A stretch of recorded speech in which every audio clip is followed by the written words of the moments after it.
আসসালামু আলাইকুম। আশা করি সবাই ভালো আছেন। জি, আল্লাহর রহমতে আমিও ভালো আছি। সো সবাইকে স্বাগত জানাচ্ছি আমার এই পেজ থেকে।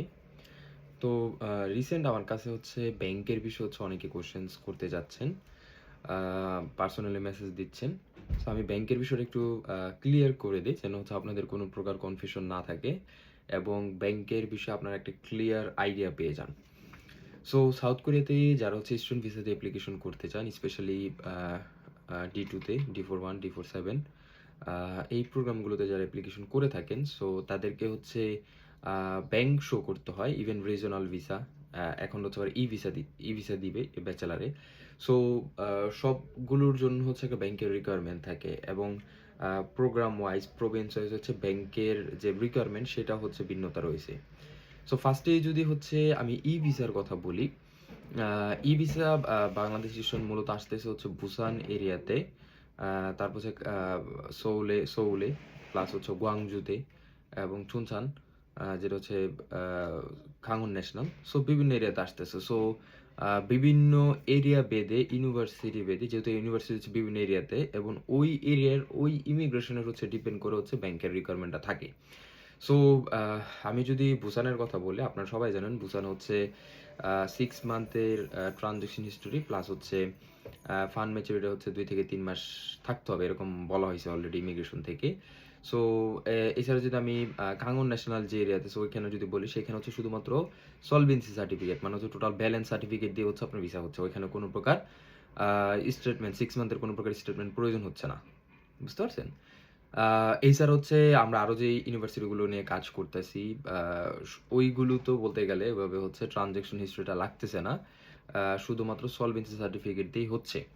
সো এটা হচ্ছে ই-ভিসা ওভারঅল। আর আপনি যদি সোউলের কথা বলেন, সোউলে কিন্তু কোনো প্রকার আ ট্রান্সেকশন হিস্টরির প্রয়োজন পড়তেছে না। বাট আমরা সবসময় এনকারেজ করি আপনাদের সবসময় হচ্ছে ব্যাংকের ট্রান্সেকশনটা ঠিকমতো রাখার জন্য।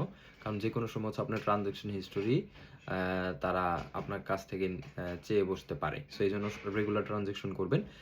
সো ই-ভিসার ক্ষেত্রে হচ্ছে আপনার ব্যাংক যদি এখনো ওপেন না থাকে, সেক্ষেত্রে যে আপনার ভিসা হবে না ওরকম কিছু না। আপনি যদি ঈদের পরও ব্যাংক ওপেন করেন, কোনো ইস্যু নাই। বাট যদি বুসানির এটাতে অ্যাপ্লিকেশন করেন, সেই ক্ষেত্রে হচ্ছে ব্যাংকটা আগে থেকে ওপেন থাকাটা বেস্ট। বাট আগে থেকে ওপেন না থাকলে আপনার ভিসা হবে না কিংবা হচ্ছে না এরকম কিছু না। এরকম অনেক ভিসা হচ্ছে, হবে, ইন ফিউচারে হবে। বাট মোটামুটি ৬ মাস রাখতে পারলে বেটার। বাট এট লিস্ট ৪ মাস কিংবা ৫ মাসের মতো যেন আপনার ব্যাংকের ট্রানজেকশন হিস্ট্রিটা যেন থাকে। এর কম থাকলে আসলে একটু রিস্ক থাকে। বাট আদার্স যে প্রভিন্সগুলো আমি বললাম ই-ভিসার ক্ষেত্রে, সো ওইগুলোতে কিন্তু আপনার ট্রানজেকশন হিস্ট্রি লাগতেছে না। বাট আমরা সবসময় এনকারেজ করি আ মোটামুটি ৪ থেকে ৫ মাস কিংবা ৬ মাস ট্রানজেকশন হিস্ট্রিটা রাখার জন্য। কারণ হচ্ছে যেগুলো হচ্ছে আপনার শুধুমাত্র সলভেন্সি সার্টিফিকেট চাচ্ছে, সো তারা কিন্তু ইন ফিউচারে আপনার ট্রানজ্যাকশন হিস্টরি লাগতে পারে। বাট যেটা বলব ই-ভিসার ক্ষেত্রে আপনার ব্যাংক যদি ওপেন নাও থাকে এখনো, আপনার যে হবে না, খুব রিস্ক আছে ওরকম কিছুই না। আপনি ঈদের পরেও যদি ওপেন করে ফেলেন সেক্ষেত্রে বেটার। বাট আগে থেকে যাদের ওপেন আছে সেটা অনেক বেটার, অনেক ভালো। বাট যাদের এখনো ওপেন করার নাই, আপনাদের উচিত ছিল আগে থেকে ওপেন করে ফেলা। বাট যাদের এখনো করা হয় নাই, সমস্যা নাই। যদি এখন ওপেন করেন প্রবলেম হবে না।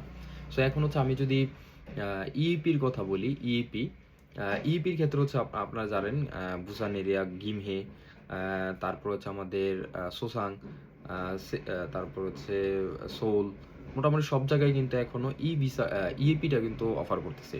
সো ইইপির ক্ষেত্রে যদি আমরা বলি, আ বুসান এবং গিমে এই ২ টা এরিয়া ছাড়া আমরা যে কটা আ এরিয়া নিয়ে কাজ করতেছি, স্পেশালি আমরা কাছে কোথায় হচ্ছে সলভেন্সি সার্টিফিকেট বাদে অন্য কিছু লাগতেছে না। মানে ট্রান্সেকশন হিস্ট্রি লাগতেছে না। দ্যাট মিনস হচ্ছে আপনি যদি আ ওই ৬ মান্থ যদি নাও রাখেন, সেই ক্ষেত্রে, কারণ যেহেতু সলভেন্সি সার্টিফিকেট শুধু সাবমিট করতেছেন, সো কম হইলেও কিন্তু সমস্যা হয় না। বাট যেকোনো সময় কিন্তু তারা চেয়ে বসতে পারে। সেটার ক্ষেত্রে আমি এক কথা বলব যে আপনার যদি ওপেন না থাকে প্রবলেম নাই। বাট যেকোনো সময় তারা আস্ক করতে পারে। কারণ যেহেতু বুসান আর গিমে চাচ্ছে, যদি আমাদের আদার্স প্রভিন্স গুলো আমরা যেগুলো কাজ করতেছি একটা তো যাচ্ছে না। বাট যেকোনো সময় তারা চেয়ে বসতে পারে। এইজন্য হচ্ছে যদি ওপেন না থাকে ওপেন করে ফেলবেন। আর যদি ওপেন থাকে রেগুলার ট্রান্সেকশন হিস্টরি করতে থাকবেন। এটা হচ্ছে ইয়ার বিষয়। আর আমি যদি হচ্ছে তাদের রিকোয়ারমেন্টটা বলি, ইইপির ক্ষেত্রে হচ্ছে বুসান এবং হচ্ছে গিমে তাদের হচ্ছে ৫ থেকে ৬ মাস হচ্ছে আ ট্রান্সেকশন হিস্ট্রি এবং ফান্ডের টাকাটাও ৫ থেকে ৬ মাস থাকতে হবে। এবং আদার্স আমরা যে প্রভিন্স গুলো নিয়ে কাজ করতেছি সেগুলোতে শুধুমাত্র হচ্ছে সলভেন্সি সার্টিফিকেটটা থাকতে হবে। মানে হচ্ছে আপনার মোটামুটি ১৬-১৭ লাখ টাকা আপনার ব্যাংকে থাকতে হবে। সো শুধুমাত্র ওইটা সাবমিট করেই আপনার বিন হয়ে যাবে এবং ভিসা হওয়ার সময় দেন হচ্ছে বাংলাদেশ এম্বাসি যখন ফেস করুন, বাংলাদেশ এম্বাসির রিকোয়ারমেন্টটা ফিল আপ করবেন। সো ওভারঅল যদি বলি সেক্ষেত্রে আমি বলব ব্যাংকের বিষয়ে ভয় পাওয়ার কিছু নাই। যদি হচ্ছে আপনার ব্যাংক ওপেন থাকে, সেটা খুবই ভালো, খুবই ভালো। রেগুলার ট্রানজ্যাকশন করবেন। আর যাদের এখনো ওপেন নাই তারা ওপেন করে ফেললেই হবে। ঈদের পর ওপেন করে রেগুলারলি ট্রানজ্যাকশন করবেন, কোনো প্রবলেম হবে না, কোনো ইস্যু হবে না। বুঝতে পারছেন? বাট বুসান এরিয়াতে যদি অ্যাপ্লিকেশন করেন, বুসান এরিয়াতে যেহেতু তারা স্পেসিফিকভাবে বইলা দিছে যে ৬ মাসের আপনার ট্রানজ্যাকশন হিস্টরি থাকতে হবে। সো বুসান এরিয়ার ক্ষেত্রে একটু সেনসিটিভ। তারপর বুসান এরিয়ার সব ইউনিভার্সিটি না, কিছু ইউনিভার্সিটি বলে দিছে। বাট তারপর যেহেতু বুসান এরিয়াতে বলছে, সেই ক্ষেত্রে হচ্ছে বুসান এরিয়াতে যারা অ্যাপ্লিকেশন করবেন তাদের ব্যাংকটা মোটামুটি ৬ মাস থাকাটা বেটার। বাট না থাকলে ভিসা হবে না ওরকম কিছু না। এরকম অনেক ভিসা হইছে, এখনো হবে, ফিউচারও হবে। বাট মোটামুটি একটু ৬ মাস রাখতে পারলে বেটার হয়। আর আদার্স সিটিগুলো তো মোটামুটি ঠিক আছে। সো সবার জন্য আবারও শুভকামনা রইলো। কোনো কনফিউশন পড়ার প্রয়োজন নাই। যে কোনো কোয়েশ্চেনস কোয়ারিজ থাকলে আ যারা হচ্ছে কাজ করতেছে সবার সাথে কথা বলবেন। কুরিয়ার নিয়ে যারা কাজ করে প্লাস আমাদের সাথে রিচ আউট করতে পারেন। যে কোনো কোয়েশ্চেন, যে কোনো কোয়ারিজ আমরা টিম সবসময় ট্রাই করব আপনাদের হেল্প করার জন্য এবং সবসময় আপনাদের হেল্প করার জন্যে আমরা কাজ করে থাকি। এবং দিন শেষে বলব আপনাদের সবার জন্য শুভকামনা রইলো। আপনাদের জার্নিটা যেন খুবই স্মুথলি হয়। এই দোয়াই রইলো। সবাই ভালো থাকবেন জি। আসসালামু আলাইকুম।